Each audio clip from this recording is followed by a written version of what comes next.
नमस्कार, मैं डॉक्टर पांडुरंग चिलगर, किसान शिक्षण प्रसारक मंडल द्वारा संचालित महात्मा फुले महाविद्यालय अहमदपुर के हिंदी विभाग में सहायक प्राध्यापक के रूप में सेवारत हूँ।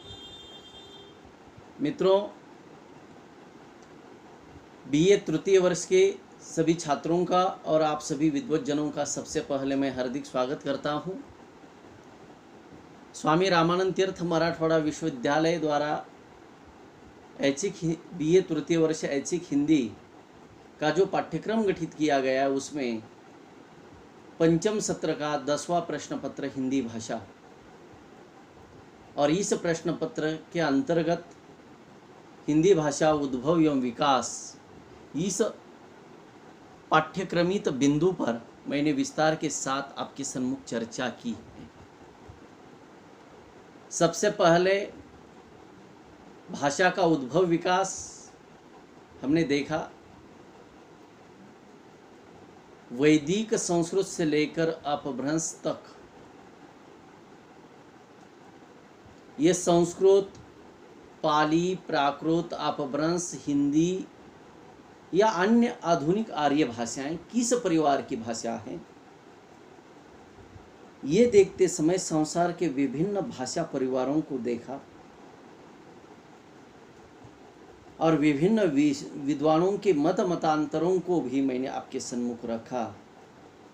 भारतीय भाषा परिवार की एक प्रमुख भाषा हिंदी की विकास यात्रा पिछली कड़ी से मैंने आपके सम्मुख रखने का प्रयास किया,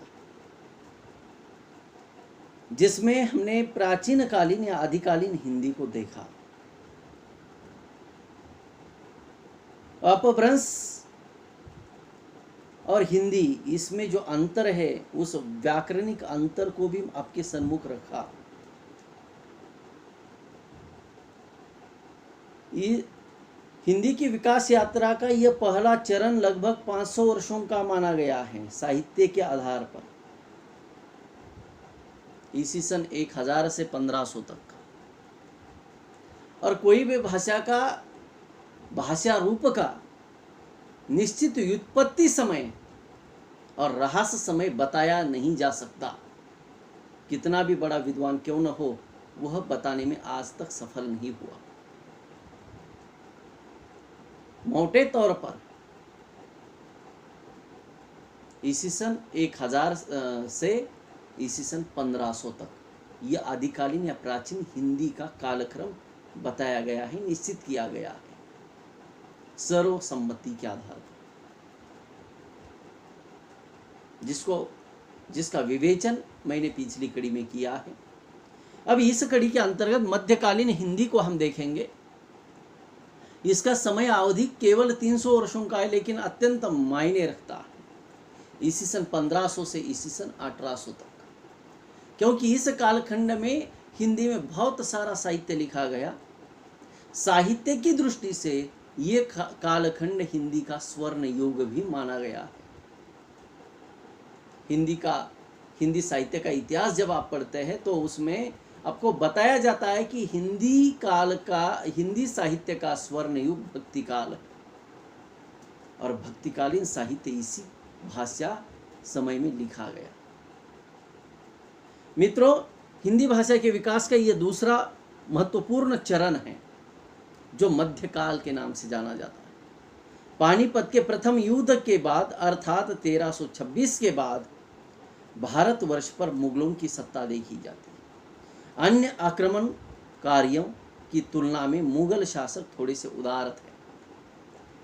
अकबर, जहांगीर, शाहजहां, औरंगजेब आदि मुगल शासक उदार दृष्टिकोण के थे।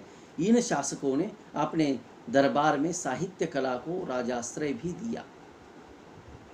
इसी कारण देसी साहित्य के विकास में अधिक गति आई। हिंदी भाषा के मध्यकाल में हिंदी की उपबोली के रूप में अवधी, ब्रज और खड़ी बोली का साहित्यिक रूप विकसित हो गया। इसी कालावधि में अनेकों धार्मिक आंदोलन भी हुए। इन धार्मिक आंदोलनों के कारण ही हिंदी भाषा के विकास में गति आई। कुल मिलाकर अगर देखा जाए तो हिंदी भाषा के मध्यकाल में अवधी, ब्रज भाषा और खड़ी बोली भाषा के रूप में हिंदी का विकास हुआ है। हिंदी भाषा के विकास के दृष्टिकोण हिंदी भाषा के प्रति हम विकास के दृष्टिकोण से जब देखते हैं, तब हिंदी भाषा का यह काल साहित्य की दृष्टि से जैसे स्वर्ण युग है, वैसे ही भाषा की दृष्टि से स्वर्ण युग। यह 300 वर्ष की समय अवधि हिंदी की चरम उन्नति का काल है। इसी काल में कवि कबीर, जायसी, तुलसीदास, सूरदास, बिहारी, भूषण, देव, घनानंद, केशवदास जैसे महान कवि उभर कर सामने आए।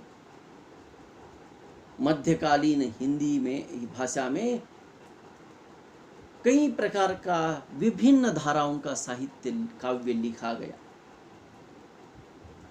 ये भक्ति आंदोलन था, जन आंदोलन था, समाज आंदोलन था।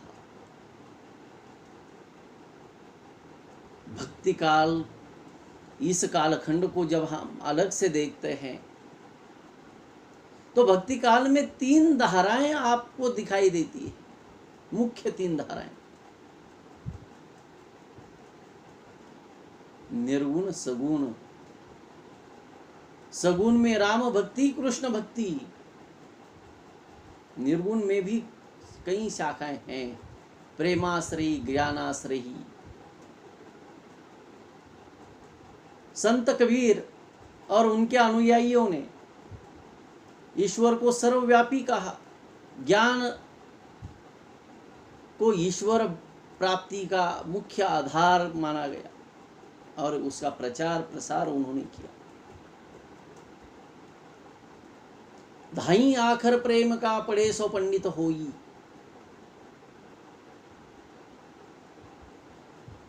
ये कबीर ने बताया, एक दार्शनिकता थी उनका।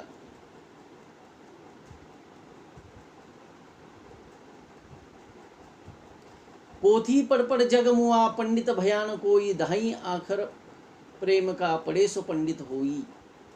ये बात उन्होंने कही।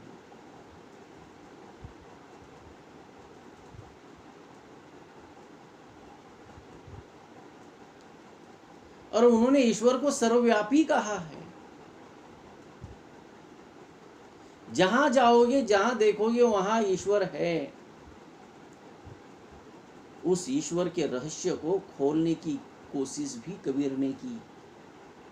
लाली मेरे लाल की जीत देखूं तीत लाल। लाली देखन मैं गई, मैं भी हो गई लाल। यह तत्व ज्ञान संत कबीर। इसी कालखंड के अंतर्गत जायसी, मलिक मोहम्मद जायसी और उनके सूफी संतों ने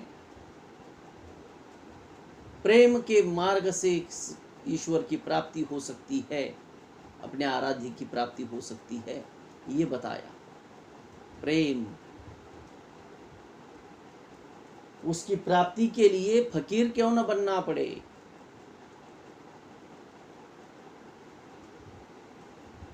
बनो, लेकिन उसकी प्राप्ति निश्चित रूप से होती है, जिसका सुंदर विवेचन पद्मावत इस महाकाव्य में मलिक मोहम्मद जायसी ने किया।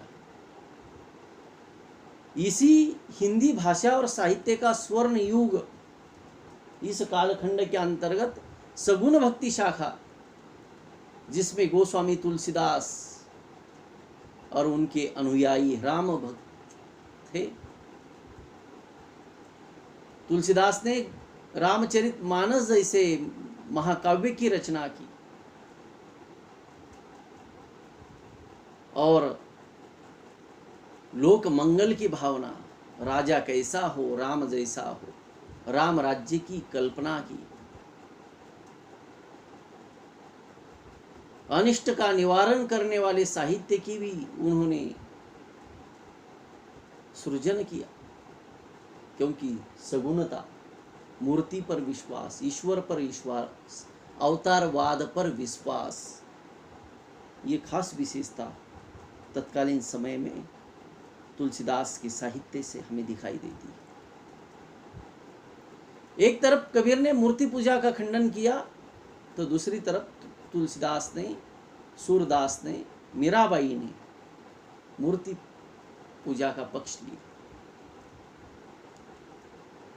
सूरदास तो आंखों से अंधे थे, लेकिन भगवान श्री कृष्ण की बाल लीलाओं से लेकर विभिन्न लीला तथा क्रियाकलापों का सुंदर चित्रण सूरदास ने किया। मीराबाई के बारे में तो उसका वर्णन करने के लिए शब्द भी कम पड़ते हैं।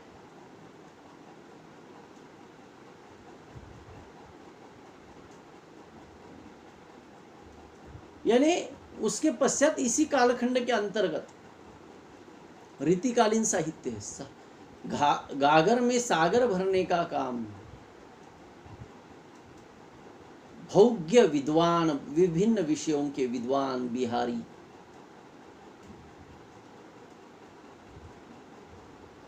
आचार्य हिंदी के केशवदास, काव्य कैसा लिखा जाना चाहिए, वे तत्कालीन कवियों के अध्यापक थे। आचार्य देव, केशवदास, तत्कालीन समय में दरबारी कवियों की भी कमी नहीं थी। भूषण हो, बिहारी भी दरबारी कवि थे कुछ दिन। तो ये जो कालखंड है मध्यकालीन हिंदी का, इस कालखंड में हिंदी भाषा का बहुत विकास हुआ और ऐतिहासिक विकास क्रम की दृष्टि से हिंदी भाषा का यह स्वर्ण युग, आदिकाल और आधुनिक काल को जोड़ने वाली कड़ी जो है वह इतनी मजबूत है। संक्रमण काल में वो इतनी मजबूत रही, जिस कारण आज हिंदी एक विश्व भाषा बन चुकी। संक्रमण, संक्रांति, संकट के काल में यदि हिंदी टूटती, थकती, हारती, पराजित होती, तो आज हिंदी के अवशेष केवल आदिकालीन या प्राचीन साहित्य में ही दिखाई देते। ये सुनहरे दिन हिंदी के नसीब में न होते यदि मध्यकाल की हिंदी परिपक्व न होती तो। और उसका श्रेय साहित्यकारों को है, लेकिन उन साहित्यकारों को राजाश्रय मिला इसलिए है।